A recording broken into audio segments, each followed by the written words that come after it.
As early as 1928, the Communists declared that the racial differences among our people constituted the weakest and most vulnerable point in our social fabric. By constantly probing and straining at this one spot, they calculated that eventually the cloth could be torn apart and that Americans could be divided, weakened, and perhaps even set against each other in open combat. We mustn't kid ourselves into thinking that the Communists have placed their agitators only into the black communities. They're working both sides of the street. They want hatred, violence, and bloodshed between the races, and they don't care how they get it or whom they use, even children if necessary. Here is a book that I think ought to be in every home library. It's entitled Color, Communism, and Common Sense by Manning Johnson. He joined the party as a young man because he honestly believed that the Communists were trying to improve the conditions of his people. He was a dedicated communist, and eventually he rose to one of the highest ranks. But after many years, he discovered that instead they were merely planning to use his people in a bloody revolution to destroy America. And when he woke up to this, he dropped out of the party and devoted the rest of his life trying to alert his fellow citizens of all races to the true nature of the Communist Party as he knew it to be from the inside. Manning Johnson said, "Black rebellion was what Moscow wanted. Bloody racial conflict would split America. During the confusion, demoralization and panic would set in. Then finally the Reds say, workers stop work. Many of them seize arms by attacking arsenals. Street fights become frequent. Under the leadership of the Communist Party, the workers organize revolutionary committees to be in command of the uprising. Armed workers seize the principal government offices, invade the residences of the president and his cabinet members, arrest them, declare the old regime abolished, establish their own power." Now, here is a piece of vicious communist propaganda that perhaps some of you have seen. It's called The Crusader. It's written by Robert F. Williams, one of the organizers of the Revolutionary Action Movement. In this issue of The Crusader, the communists call not only for extensive chaos within the cities, but for putting to the torch every village, every forest, every field, and every barn. The plan is for raging fires from one city to the next. The reason? Well, first, there's the value of sheer destruction. Secondly, it would force us to deploy our defenses and rescue units over the widest possible area. The communists point out that as long as our police and National Guard remain concentrated, they're invincible. But if they can be forced to spread out over the entire city and into the countryside as well, then they can be picked off from ambush one by one.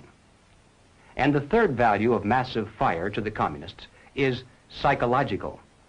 The average American, they say, soft and decadent, when he sees billows of black smoke rising from one horizon to the other, when at night the only light he has to see by is the flickering red from flames leaping into the sky, he'll become paralyzed with fear and panic. He'll run away and hide and do nothing to interfere with the guerrilla bands as they strike at the community's power centers. The Crusader explains how to set up sniper units in crowded metropolitan areas, how to manufacture jumbo Molotov cocktails, the gallon jug size, and how to mix the gasoline with certain ingredients to make it burn like napalm, how to pour gasoline into utility manholes in the streets to set fire to the main telephone cables, how to put sulfur tips from matches into air conditioning units and blow up large buildings, how to ignite gas mains and oil storage tanks. It explains how radio-controlled model airplanes can be used to fly explosive charges over heavily guarded fences into gasoline storage areas or munition stockpiles. It even calls for infiltration into the National Guard units, revolutionaries posing as non-militants for the purpose of getting free military training and for gaining access to critical military supplies and heavy weapons. And then, finally, Robert Williams says this: any all-out minority revolution must create a state of crisis wherein almost all of the male population would be forced to remain in their homes to protect their property and families. The middle class is very large, but it is not accustomed to deprivation and terror. Because of its affluence, it has waxed soft. It has no stomach for massive fire, blood, and violence. The motive force behind its life drive is its endless pursuit of prestige, conspicuous consumption, and sensual pleasure. A few years of violent, sporadic, and highly destructive uprisings will set the stage for the grand finale. After the stage is properly set through protracted struggle, America could be brought to her knees in 90 days of highly organized, fierce fighting, sabotage, and massive firestorm. Ladies and gentlemen, the plans and preparations for a communist revolution of force and violence are far advanced. The organization behind these preparations has almost unlimited financial resources, and it provides both training and leadership based upon years of experience in many other countries. Our enemies are deadly serious about their task, and it's nothing short of national suicide for us to continue to ignore their plans and their progress. The violent revolution becomes of primary value to the communists to the extent to which it can be used to condition the masses psychologically to accept the non-violent revolution, which is offered supposedly as the only alternative. Hoping to avoid further violence and bloodshed, the public is to be pressured into accepting measures that will move the country gradually and legally toward communism, but without calling it that. The strategy of the proletarian revolution calls for the quiet conversion of our government into a communist regime, but under the banner of socialism.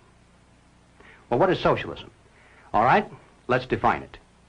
According to the dictionary, socialism is a political concept based upon the principle of government ownership and control of property, the means of production, and the avenues of commerce. Under socialism, those who run the government, and the communists are confident that in America they eventually will be the ones who do so, those who run the government will know who is to get something and who has to wait, and that represents control over human beings. What has all this to do with the communist revolution in America? Well, ladies and gentlemen, it has everything to do with it, because the building of socialism is the communist revolution in America. It represents the process whereby our country can be moved gradually toward communism without the people even being aware of it. No matter what grievance we may have, real or imagined, no matter what national problems we may face, the communists seize upon these as excuses to build socialism. They have one and only one solution for all problems: more government, and then more and more until it's total government. And forgive me for saying it one more time, total government is communism.